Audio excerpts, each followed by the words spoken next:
Olá, minhas amigas e meus amigos, cá estamos novamente para mais uma aula do curso Visão Espírita da Bíblia, hoje estudando os ensinamentos de Jesus.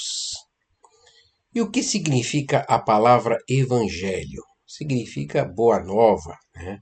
Vem do grego, ou boa e feliz notícia. E no início da era cristã, a expressão evangelho era utilizada, portanto, em relação às palavras e aos atos de Jesus. Referiu-se depois ao registro escrito que se fez dos seus ensinamentos. Emmanuel, no lindo livro A Caminho da Luz, imperdível, fala que a grandeza da doutrina não reside na circunstância do evangelho ser de Marcos ou de Mateus, de Lucas ou de João. Está na beleza imortal que se irradia de suas lições divinas, atravessando as idades e atraindo os corações. É que, portas adentro do coração, só a essência deve prevalecer para as almas. Certa vez perguntaram ao Chico Xavier: qual a importância do Evangelho de Jesus para a humanidade? E a resposta foi a seguinte: creio que a importância do Evangelho de Jesus em nossa evolução espiritual é semelhante à importância do sol na sustentação de nossa vida física. É por isso que nós devemos procurar cultivar o estudo do Evangelho no lar, num dia da semana, para atrair boas energias para nossas casas, para os nossos entes queridos e ao mesmo tempo comungar com a espiritualidade maior, com a mensagem de Jesus.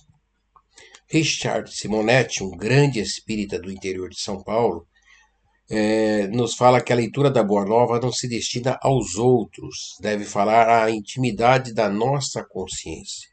Não devemos usá-la para fiscalizar o semelhante, e sim como orientação para o nosso próprio comportamento. No Evangelho encontramos sempre duas orientações, precisas e inconfundíveis.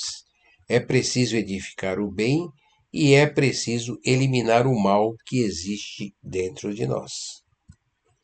Emmanuel, novamente o Emmanuel, no livro O Consolador, fala que tanto na mensagem do Evangelho quanto na mensagem do Espiritismo, o que prevalece acima de tudo é a responsabilidade de sentir e pensar, de falar e fazer.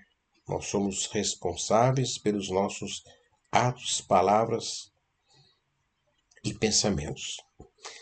No labor da doutrina, temos de convir que o Espiritismo é o cristianismo redivivo, pelo qual precisamos fornecer o testemunho da verdade. E dentro do nosso conceito de relatividade, todo o fundamento da verdade da Terra está em Jesus Cristo, até porque ele é o nosso co-criador, né? Como já vimos mais atrás. A mensagem de Jesus é a grande síntese dos grandes ensinos morais de todos os grandes avatares da humanidade, né? Então, vemos aí Buda, Krishna, Confúcio, Zoroastro, Sócrates, Hermes Trismegisto, Moisés e muitos outros. Todos eles vieram trazer um pedacinho da grande mensagem que Jesus consolidaria com a sua vinda à Terra. A síntese dos ensinamentos de Jesus. Vamos ver alguns rapidamente, né, em função do tempo que esse vídeo exige. A caridade, fazer o bem sem olhar a quem. No Evangelho segundo o Espiritismo, nós temos um capítulo inteiro dedicado a esse, que é um dos principais ensinamentos de Cristo. Amar ao próximo como a si mesmo. Nos Evangelhos, a passagem é representada pela parábola dos credores e dos devedores, em que um cidadão tem a sua dívida perdoada pelo seu senhor, que tem compaixão de seu servo.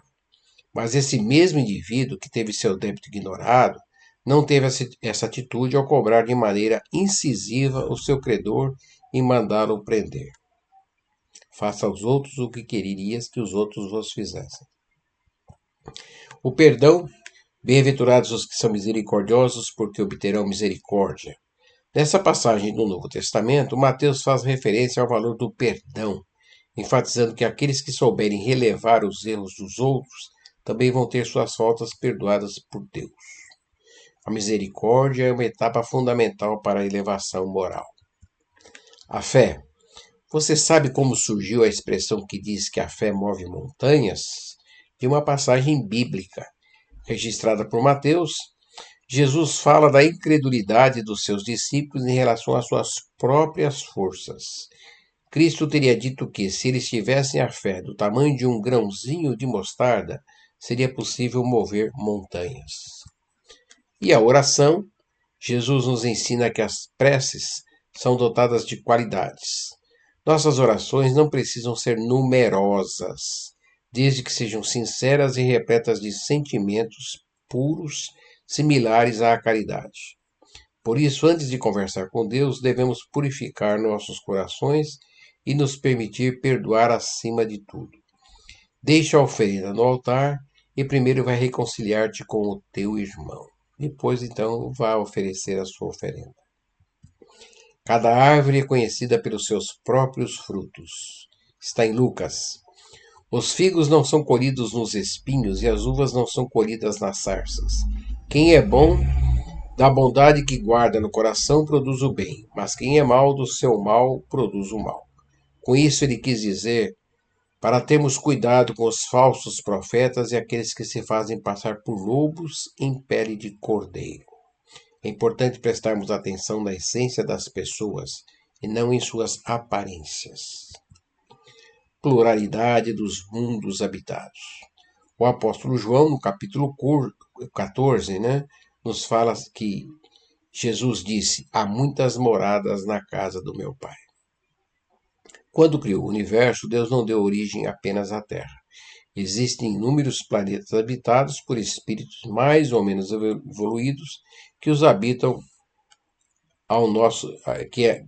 que habitam também além do nosso mundo.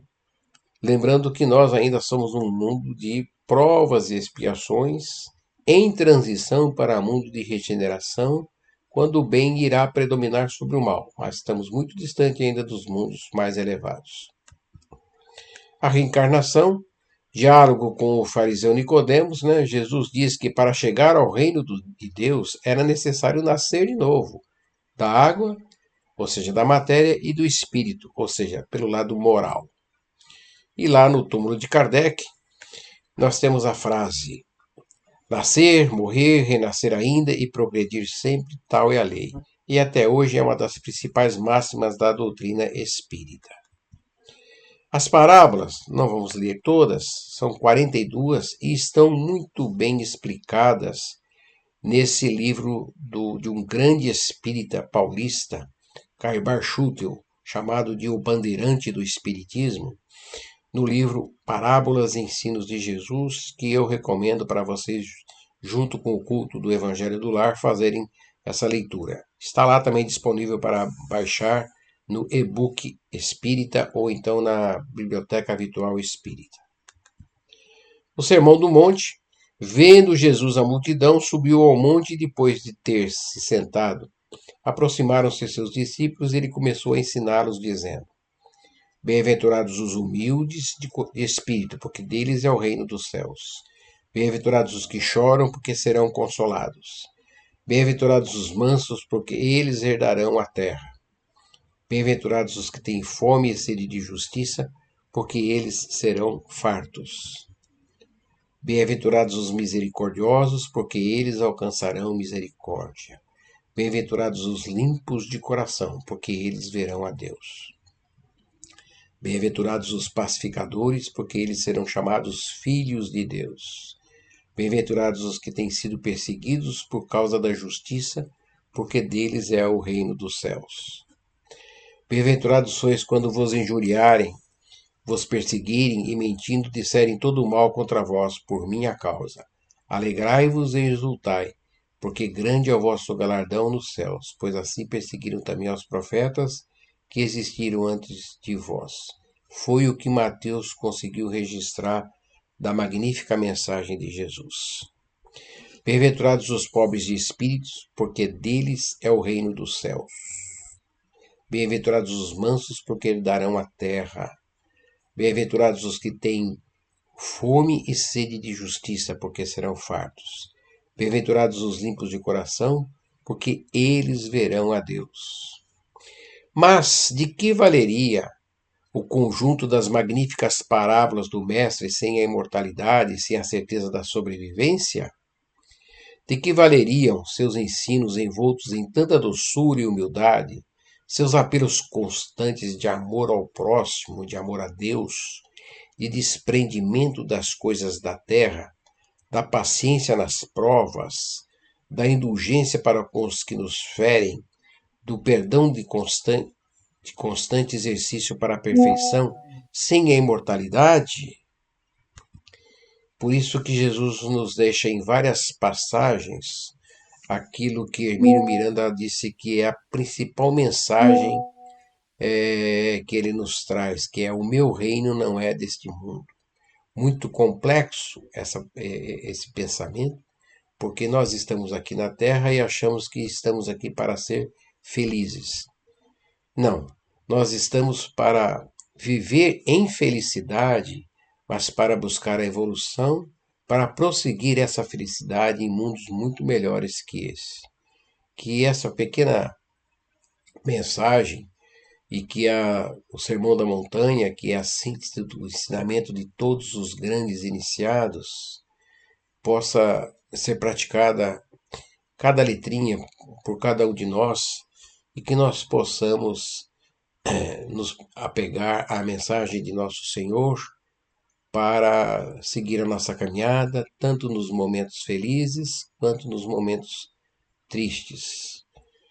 Na próxima aula, nós vamos estudar a ressurreição de Jesus e abordar detalhes do Sudário de Turim, essa grande prova da sua passagem aqui pela Terra.